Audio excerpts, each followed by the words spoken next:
I'm Marty Johnson. Looking back on all of this, one of the things that I realized was the whole thing was a process by which quite a number of people, originally unknown to most of us, would stand up at a particular time and basically keep the ball rolling. They would make an important contribution, maybe only in that instant.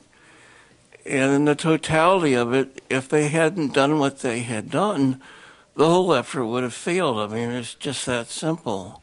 There's so many of these that I decided I would just talk about three of them. And these are ones for which most people are not credited or known to have made a credit. The first of these was just during an ordinary MUMPS Development Committee meeting, which some of us used to attend. Terry Reagan mentioned that he had a solution to our dilemma, namely that the DDM, the data management group that was the COBOL people in the VA, they had basically shut everybody out as to access to computers. Not only could you not buy them, but in the Department of Medicine and Surgery, you couldn't even use them or gain access to them. And so the original development effort, which was done by George Timpson, where he picked up the MISAR program from Beth Israel in Boston and developed it into the file manager that we know. All of that never would have been able to take place without the assistance of Terry Reagan. And what Terry did was, during this MUMPS Development Committee meeting, when he realized, that we were having a problem, he mentioned that he had his own private port that nobody else could sign into, that he always had, so that he could always sign into his computer and fix a problem in Boston. And that there was one time that he never ever used that port, and that was after 9 o'clock on Sunday evenings. This is what became known as the secret port. What George Timpson did was he asked me to send him some money. I think it was about $400. And he bought this very, very nice keyboard. And it had two attachments. It had a tape that would record what he had typed, very much the same as an MTST of just a few years prior to that. And it had a 300 baud modem. So what George did was he would develop, and this is all the original versions up to about version 12, which was the first one that surfaced. He would, type in the new program code. And then, of course, he was on the West Coast where it would be 6 o'clock rather than 9 o'clock, and he would send all of his new work to Boston over a 300 baud modem and debug it and read back what he had to read back. And that's how the file manager was developed. What year was this? 1978. Early 78. Ted went to the VA, and I think it was August of 77, and he brought me in September of 77, and I came in the first day, and they sent me to the public health office to get my chest x-rayed. And when I came back, I said, "Where's my desk?" And they pointed, there was a phone on it, nothing else. I picked up the phone, called New York Information, asked for George Timpson's phone number. He picked it up on the first ring, and I said, "George, I've got a job for you." And he said, "Okay, I'll take it." It was that simple. Okay, so here he was ensconced in San Francisco, and that was how I got him. I knew he wanted to leave New York and go to San Francisco. But he put him originally in the hospital out there. So anyhow, here we have Terry Reagan's unknown contribution to this, which was the secret port. And I might add that during the IG investigation, where I had to sit under a 100-watt unshaded light bulb for 3 days under intense, and I mean intense, questioning. They hammered me about the secret port and the secret port again and again, and I never, ever revealed the secret port until now. And I think it's safe enough these many years later, 30 years later, to say who contributed the secret port. Then the second one I'm going to mention is probably the most important in terms of the drama of the situation, and this was this was after I had enlisted the help of Dr. Schaefer. He was my first consulting client, and that's another story. But anyhow, what happened was we were on the verge of defeat. And what happened was Nancy Tomish, who at the time was the editor of U.S. Medicine, another client of mine, a few months hence, engineered what we always called to or referred to as the Great Debate. And what happened was the chief medical director basically wanted Nancy not to publish something in absolutely the worst way. He was apoplectic about the fact that she was going to print something which would upset the apple cart. I have no idea what it was about, except that it was very important to him.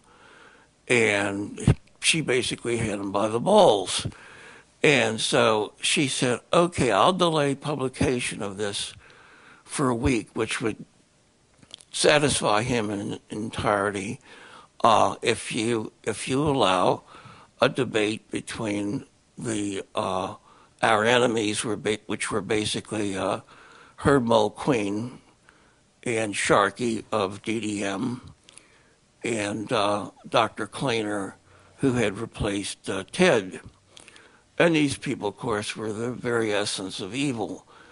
And so it was 3 against 3. It looked like it was an even match. But on our side was Dr. Schaefer, Ken Dickey, and myself.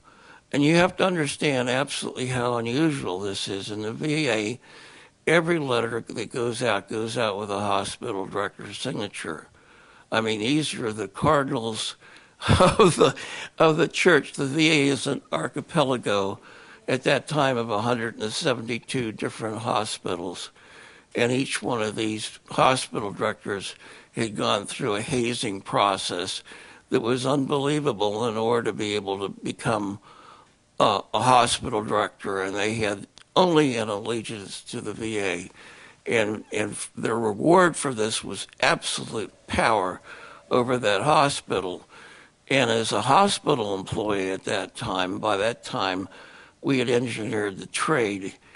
Actually, how that trade occurred was Dr. Kleiner wanted to bring some people into the central office that were ostensibly assigned to the hospital, and I wanted to escape the central office in order to go to the hospital. And it was like, one of these spy trades, where in East Germany where the people meet at the center of the bridge and then they trade places. Well, it was exactly like that. And they brought in several, and of course I escaped to be under Dr. Dickey. Well, so we went in, Dr. Schaefer, Dr. Dickey, and I went in, and it was a 3-hour debate. And what had happened was the chief medical director and the rest of what was constituted the other side had arranged the things so that they had it rigged. And it went on for an hour, and they basically, creamed us. And, the CMD said to Dr. Schaefer, well, I'm sure you're satisfied with this and that. And Dr. Schaefer, grabbing, victory from the jaws of defeat, said, well, no, I really am not, and this and that. And he waved his arms. And so what happened was the CMD had enough respect for Dr. Schaefer, who, of course, was the head of the National Association of VA Physicians, my first client. And the debate continued. And in the ensuing hour, it was basically a tie. I mean, we really didn't get to any substantive matter or anything like that. And in the third hour, we mopped up the floor with them. Basically, what happened, we got them to agree to come to the Washington Hospital and look at the stuff that was out there. And also, Sharkey, who had only been on the job for maybe 2 weeks or something like that, and was as naive as he, absolutely clueless, invited us to go out to Building 37 at Hines Hospital in Chicago, which was, you know, the nidus of these scoundrels. So these were both, you know, really big victories, but the most important one, of course, was the one where they would come out to the hospital. Now, working at the hospital were myself and Chuck Leahy and Frank Gallipo, and we had all done some really, you know, good work and everything like that. But the one thing that the DDM was always, you know, paramount in their work and things that they touted and all of that were pharmacy applications. And Frank had done several of them, and a couple of them were really, really quite nice, especially the research pharmacy. Now, when they came in, it was Sharkey. Mulqueen didn't come. It was Sharkey and somebody, and Nancy Tomish and the chief medical director. There aren't any flunkies. They're just the top people. And, of course, Nancy had extracted the ability to come along and photograph everything. And, you know, working for U.S. Medicine, as I did, I think I have the only copy that has all the photographs and the complete story of that visit, which I still have. And so it started out with a meeting in a small conference room. And the first thing the chief medical director did was give us our name. He said, it looks as if there's some sort of underground railroad going on here. Of course, we picked that up right away and made logos and business cards and all kinds of trophies with that name, and it stuck with us to this day.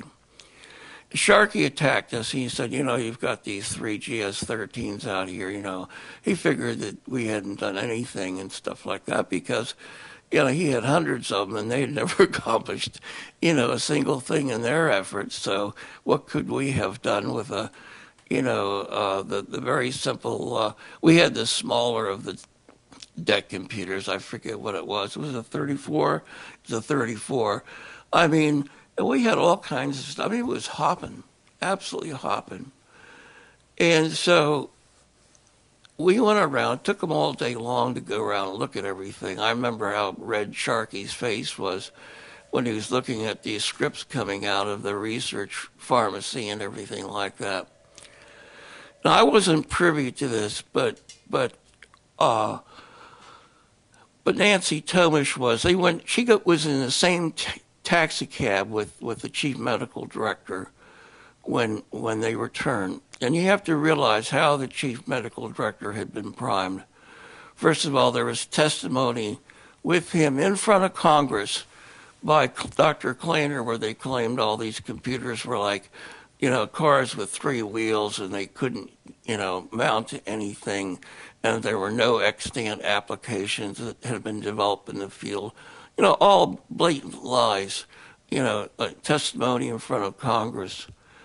So anyhow, after having seen all of this, according to Nancy Tomish, the chief medical director was absolutely in agony. He was moaning, to use her very words. He was moaning how he had been deceived.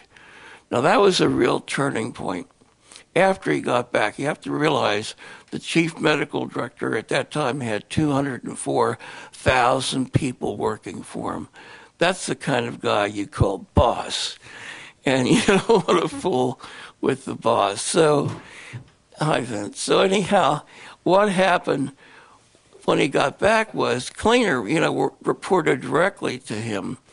Kleiner, of course, was always taking Caribbean vacations and buying convertible cars and things like that, and was a big hot weather fan. So as a result, Cleaner banished him to a VA hospital in Minnesota, up near the Manitoba border. And of course, Cleaner resigned immediately and went to work for Burroughs in an attempt to rig things for them. Mulqueen turned in his resignation, which was accepted with real regret, so that he could spend more time with his family. And, they began to disintegrate. It took until the following February before Nemo, tilted in our favor finally, and we had the first, tangible evidence of victory. It was at this point that the third contribution by people unrecognized, otherwise unrecognized, happened. Namely, Dr. Schaefer came to me and he said, they expected me to come out with a plan. It was going to be called the Schaefer Plan. And he said, what am I going to do? And I said, I just have the boys for you. So I introduced him to Ted O'Neill and Henry Heffernan, Father Heffernan to you. And what happened was they went over, and at that time they were expunged from the VA in any particular capacity, and as unrecognized volunteers, they wrote the Schaefer Plan, which Henry dubbed as the DHCP, or Decentralized Computer Hospital Plan. And this became what they used in order to implement everything for basically the next 20 years. It was done by them. I mean, that was the ultimate revenge, was the fact that they themselves, wrote the Schaefer Plan, or the DHCP. There are many, many other contributions, but that's all I'm going to say now. It's Marty Johnson.